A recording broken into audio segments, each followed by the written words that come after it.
যেদিকে চোখ যায় শুধু থই থই করছে পানি, পানিতে ভাসছে যেন স্থলবন্দর বেনাপোল। আমরা এসেছি স্থলবন্দর বেনাপোলের 3 নম্বর গেট এলাকাতে। পানিতে ভাসছে যেন বিভিন্ন শেড বা ইয়ার্ড। ভারত থেকে আমদানিকৃত কোটি কোটি টাকার পণ্য ভাসছে আজ পানিতে। বেনাপোল 3 নম্বর ইয়ার্ডের প্রায় 6 থেকে 7টি শেডে ঢুকেছে পানি।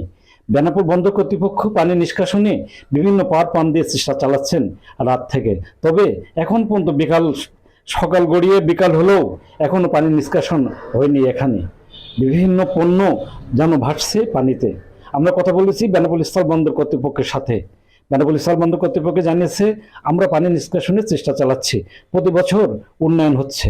তবে ড্রেনেজ ব্যবস্থা সহ পানি নিষ্কাশনের ব্যবস্থা তেমন কোনো উন্নয়ন হয়নি আজও, এমনটি জানান বন্দর সংশ্লিষ্টরা।